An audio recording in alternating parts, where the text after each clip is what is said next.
네, 여러분 안녕하십니까? 국민작가 김진명 선생님 모셨습니다. 어서 오십시오. 네. 이거 참 한숨 돌렸다 그럴까요? 뭐 대선 결과가 아슬아슬하지만 하여튼 그래도 다행히 귀결이 됐는데 어떻게 보십니까? 25만 표 차. 25만 표. 난 거죠. 진짜 아슬아슬했습니다. 뭐 4천만 이상이 투표하는데 25만 표 차라는 거는 네. 그러니까 4천 명 중에 25명 차이가 났다는 그렇죠. 거죠. 400명 중엔 2.5명이고요. 그런 거죠. 네. 어마어마한 거죠. 예. 뭐 그래 이긴 거니까. 그럼요. 이겼죠. 굉장히 고생했고 네. 참 잘했다고 칭찬을 네. 해야 되죠. 동시에 그것은 이제 민주당도 심판을 받았지만 네. 어떻게 보면 국민의힘도 심판을 받았다. 그렇죠. 이런 자세는 또 가져야죠. 맞습니다. 국민의힘도 심판 받은 거예요. 네, 그런 자세는 가져야죠.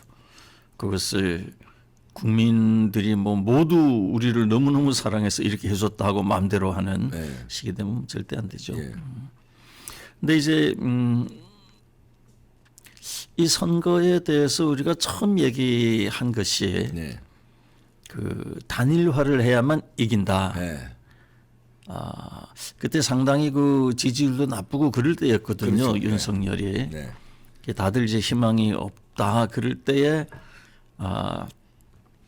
이거는 뭐 그 윤석열이다 안철수다 이재명이다 싸움이 아니고 그 단일화의 싸움이다라고 이제 얘기를 했고 결국 단일화가 된 겁니다. 이제 성공했어요. 이제.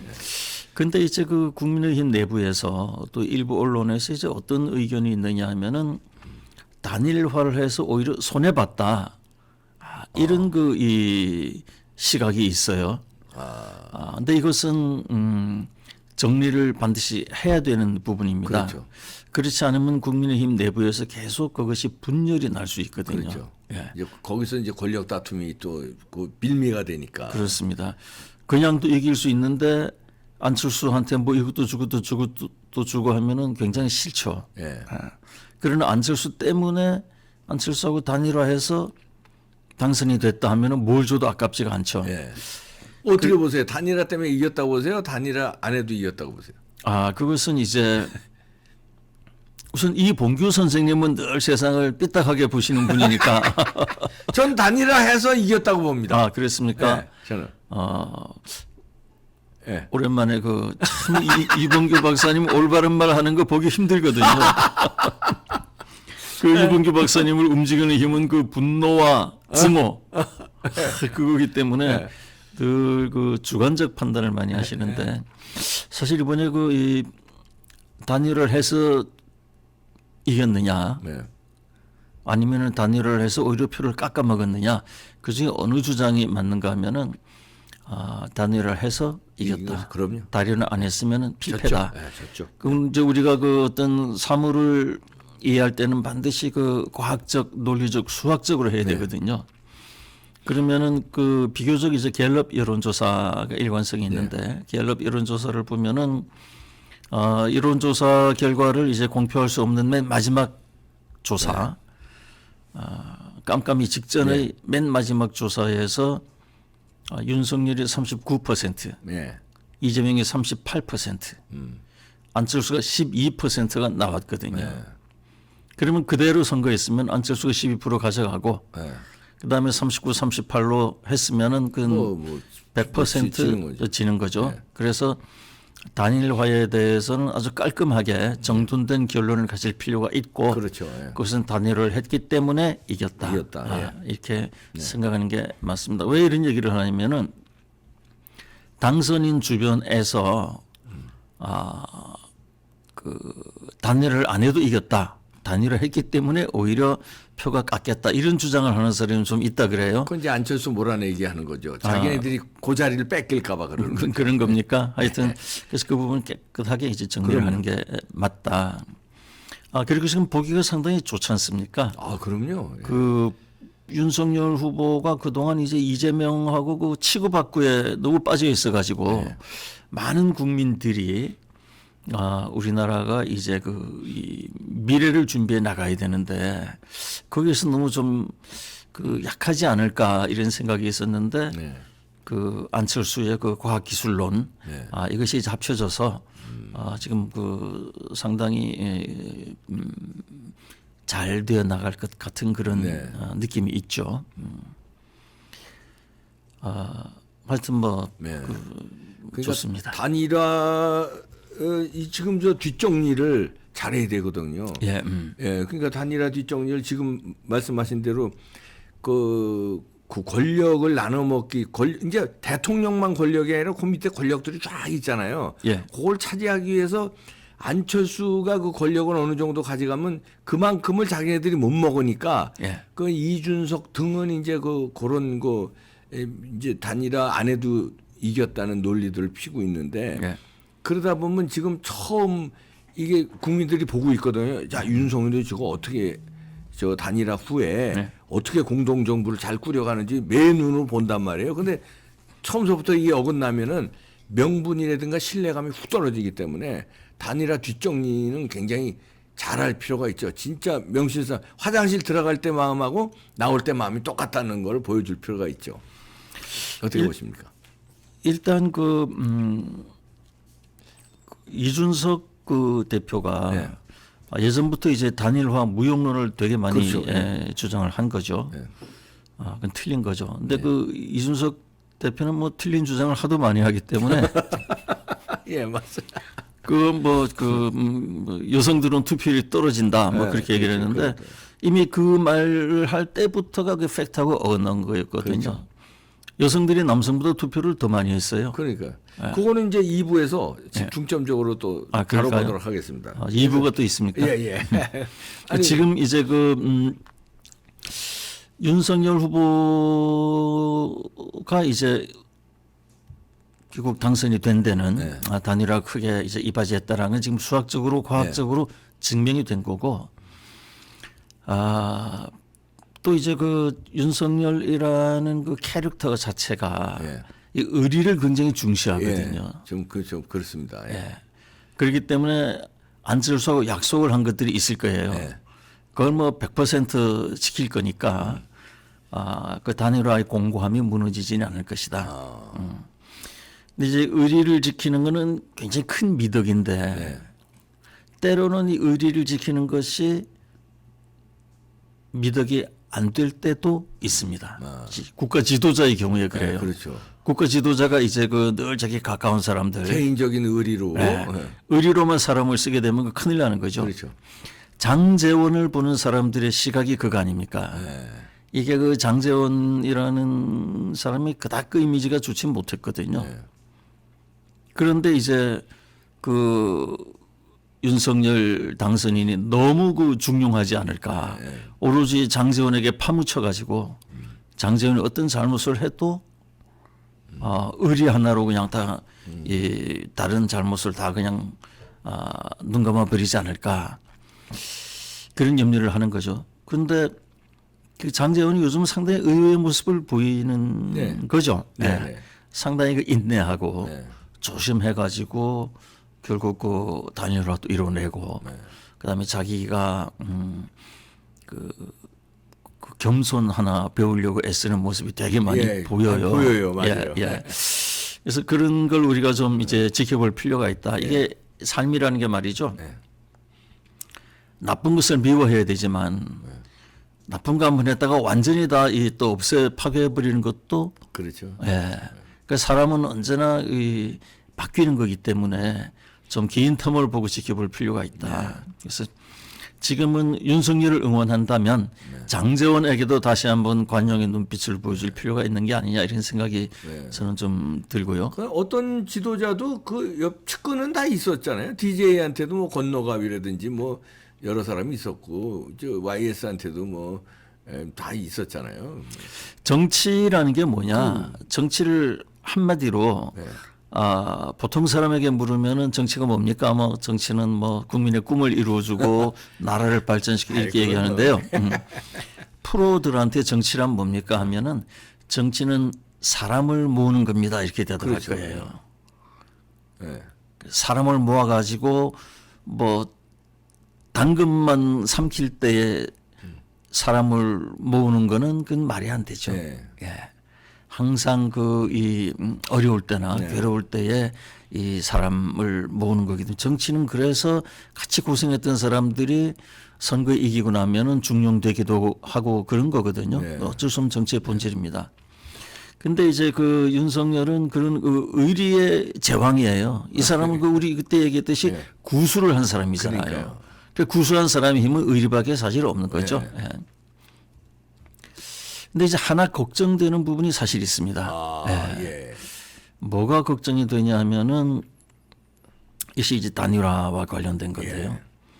이 윤석열 당선인은 약속을 꼭 지키려고 할 거 아닙니까? 그렇죠. 그러니까 안철수한테 그 상당 부분의 힘을 그렇죠. 주려고 그러겠죠. 예.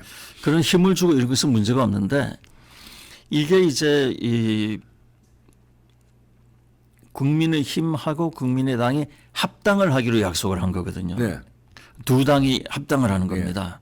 합당을 하게 되면은 합치는 거죠. 예. 예. 합당이라는 게 합치는 예. 거죠.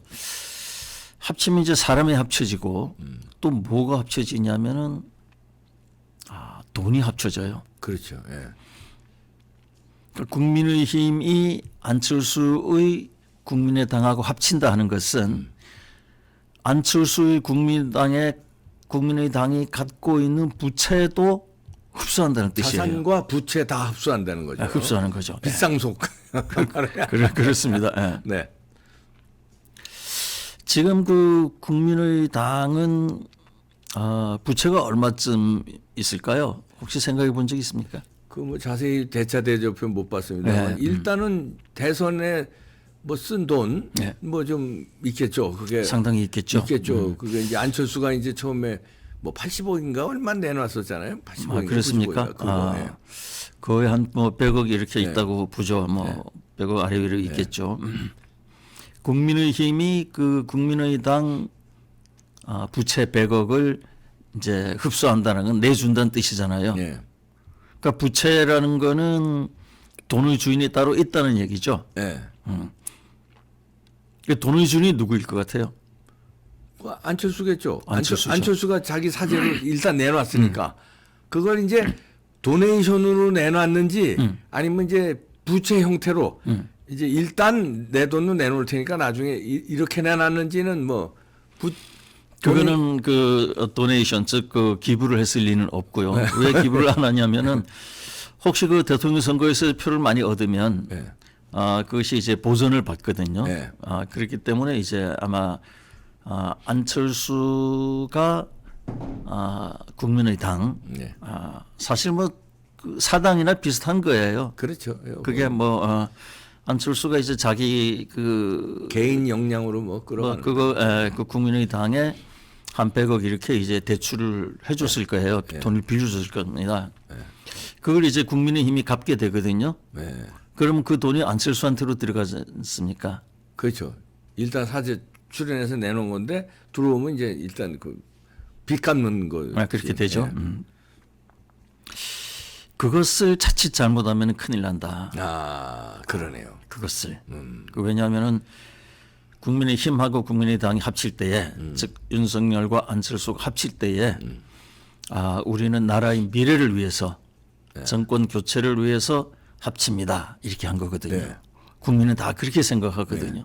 그 뒤에 있는 합당을 했을 때 돈 100억이 왔다 갔다 한다. 이런 생각은 해본 적이 없어요. 네. 만약에 그 돈 100억이 합당함으로써 안철수에게 국민의힘 돈이 100억이 지불이 된다면 그 성격 규정이 참 간단하지가 않습니다. 근데 정치권에서는 이제 그거 이제 당연시 하는 건데 이제 국민들이 바라볼 때는 저게 아름다운 단일화가 아니라 뭐 그저 돈 때문에 저게 뭐 막판에 몰려서 안철수는 양보한 거 이런 식으로 또 오해를 받을 수도 있고 아니면 또 야합으로 돈이 주고받는 거 무슨 뭐 거래로 또 오해받을 수도 있고요. 근데 정치권에서는 그렇게 합당하면 부채 이렇게 갚아주는 게 뭐 관례처럼 해왔거든요. 근데 사실은 근데 이번에는 문제가 다를 수도 있겠네요. 일단 돈이 너무 커요. 그리고 돈의 주인이 개인이고. 돈의 주인이 이것이 당대당이 합쳐가지고 예를 들어서 이제 국민의 당이 그동안 유지하다 보니까 부근 식당에서 이제 밥도 좀 그 외상으로 먹고 집기도 좀 외상으로 갖다 놓고 이런 것 같으면은 별 문제가 없어요. 네. 그러나 이것은 한 개인이 그 굉장히 많은 돈을 내서 거의 사당처럼 운영을 하다가 합당을 하고 그 개인이 그 돈을 다시 받아가면 갖게 되는 거거든요. 이런 그 경우를 볼 때 세 가지 시각이 있을 수가 있죠. 하나는 법률적 시각이 있을 수 있습니다. 또 하나는 도덕적 시각이 있을 수 있죠. 또는 정치적 시각이 있을 수 있어요. 그러나 우선 쉬운 게 이제 도덕적 정치적 시각이니까 도덕적 정치적 시각에서 보면은 그것은 큰 문제이죠. 법률적으로 문제 없다 하더라도 우선 법률적인 좀 제껴놓고요. 도덕적 정치적으로 봤을 때 정치인들이 저러면 되느냐. 온 국민에게는 나라를 위해서 그 이재명이 절대 그 당선되면 안 된다. 그리고 이 정권 교체가 돼야 된다. 이런 그 이유로 합쳤는데 사실은 거기에 돈이 왔다 갔다 하고 그것도 작은 돈도 아니고 어디 식당에서 밥 빼먹은 그런 돈도 아니고 그 당의 실질적인 주인이라고 할 수 있는 안철수가 100억 가까운 돈을 내고 그 돈을 갚아서 결국 안철수한테로 흘러간다. 이것은 도덕적 정치적으로는 있을 수 없는 얘기죠. 우리가 소위 얘기하는 야합에 딱 들어맞는 케이스예요. 공격에 또 빌미가 또 나중에 될 수도 있겠네요. 저쪽 야당 이제 그렇게 되면 야당이 빌미가 되는 게 아니라 그런 거를 잡아내는 데는 귀신 중에 귀신의 사람들이 되게 많이 모이지 않습니까? 민주당. 또 그런 점이 민주당의 실력이에요. 그냥 넘기면 안 되죠. 그래서 그것은 야합으로 앞으로 두고두고 이 흠으로 남는다. 그게 아름다운 거는 이제 그거 안철수는 뭐 2천억 자산가니까 뭐 그 정도는 깔끔하게 뭐 자기가 헌신했다고 하고 딱 난 안 가져가겠다. 그것도 합쳐서 다 그냥 이 뭔가 합당한데 뭐 자본이라고 그럴까 이렇게 도네이션 한 걸로 하면은 가장 아름답겠네요. 그게 그럼 자기 힘도 생기고 그러면 그게 포인트입니다. 그래서 지금 이제 굉장히 합당을 빨리 하려고 할 텐데요. 합당하기 전에 반드시 해야 되는 선결 과제가 그것입니다. 그냥 이대로 합당을 하게 되면은 이 합당은 정권 교체를 이루기 위한 국민의 염원을 이루어주는 아름다운 정치가 아니고 야합으로 두고두고 사람들의 입에 오르내리고 그다음에 앞으로 모든 선거 때마다 등장하고 그래서 상대 당의 약점을 잡혀가지고 끌려가다가 심하면은 파산할 수도 있는 그런 굉장히 중차대한 문제입니다. 그래서 빌미가 될 수 있네. 해법은 합당하기 전에 안철수 지금 인수위원장이 되신 거죠. 됐어요. 안철수 인수위원장님이 합당하기 전에 내가 국민의당에 빌려준 돈 안 가져오겠다. 포기하겠다. 라고 하는 것이 일단 국민에 대한 도리이고 두 번째 정치인의 도리이고 세 번째 그러네요. 이 합당에 대한 그리고 이 단일화에 대한 이 반대편의 공격으로부터 모두를 보호하는 행위이죠. 이것이 반드시 이루어져야 됩니다. 그것이 없이 합당이 되면은 이것은 굉장히 어렵습니다. 국민들이 다 떠날 수도 있고 아주 심하게는 그것이 뭐 법적으로 성립이 되는지 안 되는지 상당히 심각하게 따져봐야 되지만 그러나 그것이 어쩌면은 최소한 명분상으로는 대통령 당선 무효 소송까지도 갈 수 있는 이런 돈이 왔다 갔다 하고 난 다음에는 그런 온갖 멍해를 뒤집어 쓸 수가 있거든요.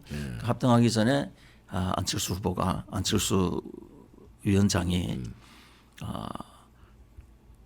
국민의당에 내가 빌려준 돈은 나는 포기하겠다. 포기하겠다. 라고 하는 것이 매우 중요하고 국민의힘에서도 그 점을 짚지 않고 그냥 그 돈을 지불하고 합당을 하는 그런 식이 되어서는 절대 안 되죠. 예. 이렇게 해야 단일화의 아름다움을 끝까지 유지하고 그 힘으로 앞으로 계속 선거도 해나가고 국정도 운영해 나가야 수 있을 겁니다. 또 당장 뭐 6월 1일이 지자체 선거니까 이제 진짜 얼마 안 남았습니다. 당장 뭐 공천도 바로 해야 돼요. 6월 1일입니까? 6월 1일이요. 그러면은 2달하고 한 15일 남았네요. 그러니까요. 그뭐 이제 뭐 당장. 그런 식으로 돈이 왔다 갔다 하는 합당을 하게 되면은 그 선거에서 어떻게 되겠어요? 이건 모두가 다 간과하고 있지만 사실은 언젠간 튀어나온다. 조만간. 튀어나오기 전에 빨리 이제 없애야 그렇죠. 되는. 막아야죠. 네. 그래서 우리 오늘 이 대화가 상당히 중요하다. 그러네요. 이봉규 TV도 이번에 25만 표 차이밖에 안 됐기 때문에 이번 그 선거의 그 윤석열 승리에 그 공헌을 아이고 뭐 좀 했다고 볼 수 있습니까? 25만 표 차이래. 아이고. 25만 표 중에 한 25표 정도는 25표. 역할. 우리 구독자님들이 열심히 투표해 주셔서 25표 이상은 되겠지만 뭐 그거 공이 따지기 전에 자, 그 중요한 말씀해 주셨는데 그게 이제 제 생각에는 법적으로는 아마 이렇게 저렇게 그 따져서 법적으로 문제 없이 아마 했을 거예요. 근데 그럼에도 불구하고 지금 명분이라든가 정치적 국민에 대한 그 도리로 보면은 해야 되는 게 옳은 건데 그러면 안철수한테도 이 힘이 생깁니다. 80억을 포기하면서 힘은 80억 이상의 힘을 그 명분이 힘이지 않습니까? 정치는. 그러면은 공동정부의 탄력도 받고 안철수한테도 자기가 국가를 위해서 봉사할 수 있는 뭐랄까 큰 무기를 그 80억으로 사실 2천억에 80억은 뭐 100억 잡아도 2천억 가져오는데 100억은 뭐 우리한테는 어마어마한 돈이지만 2천억 자산가는 이게 감각이 없어서 그래요. 돈 2천억 한 번 가져 보셨어요? 아이고.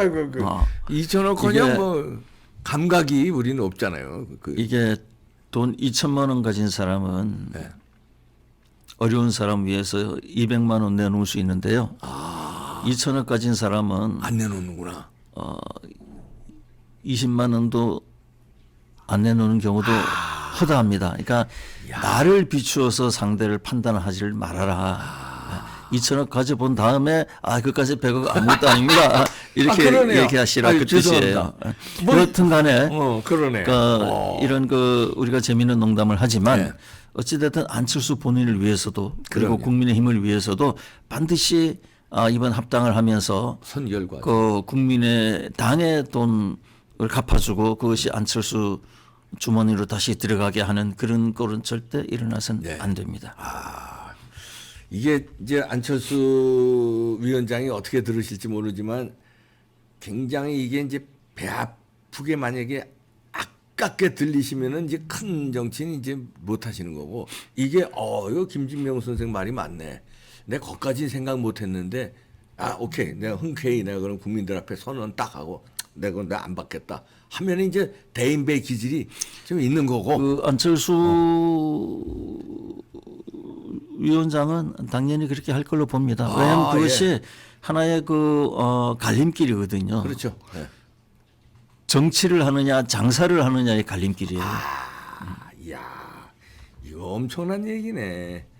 정치냐 장사냐의 갈림길. 여기서 뭐 택할 거는 단 하나네요. 뭐 고민할 필요 없겠네요. 그래서 본인들이 이제 자칫하면 넘길 수 있는 것을 이렇게 우리가 이봉규 TV의 존재 의의가 그런 거 아닙니까?